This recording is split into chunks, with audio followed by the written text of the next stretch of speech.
മേളത്തിനൊപ്പം തലയും ചെവിയും വാലും ആട്ടി നിന്ന രാമൻ ഉത്സവത്തിനെത്തിയവർക്ക് കൗതുകവും ആശ്ചര്യവുമായി.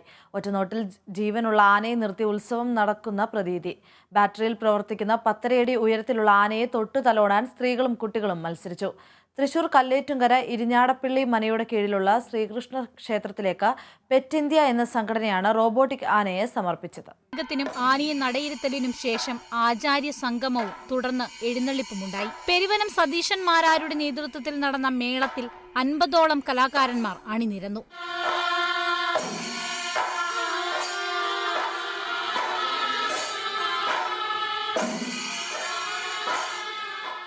സമർപ്പണ ചടങ്ങ് തിരുവനന്തപുരം പത്മനാഭസ്വാമി ക്ഷേത്രം തന്ത്രി നെടുമ്പള്ളി തരണനെല്ലൂർ സതീശൻ നമ്പൂതിരിപ്പാട് ഉദ്ഘാടനം ചെയ്തു. 10.5 അടിയാണ് യന്ത്രയാനയുടെ ഉയരം, 800 കിലോ ഭാരം, 4 പേരെ വരെ പുറത്തേറ്റാൻ കഴിയും.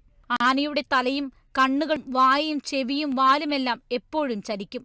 ആദ്യമായാണ് ഒരു ക്ഷേത്രത്തിലേക്ക് യന്ത്ര ആനയെ സമർപ്പിക്കുന്നതെന്ന് സംഘാടകർ പറഞ്ഞു. ഈ ആന ഇരിഞ്ഞാടപ്പള്ളി ക്ഷേത്രം വകയാണ്. ഇതൊരു കേരളത്തിലൊരു മാറ്റത്തിന്റെ തുടക്കമാണ്. ഏക്കത്തുക വർദ്ധിക്കുന്നു, ആന മൂലമുള്ള അപകടങ്ങൾ വർദ്ധിക്കുന്നു, കൂടാതെ മൃഗങ്ങളോടുള്ള ക്രൂരത വർദ്ധിക്കുന്നു. അപ്പോൾ അതിനൊക്കെ മാറ്റം വേണമെന്ന് വിചാരിച്ചിട്ടാണ് നമ്മൾ ഇത്തരത്തിലുള്ള ഒരു പദ്ധതി തുടങ്ങിയിട്ടുള്ളത്.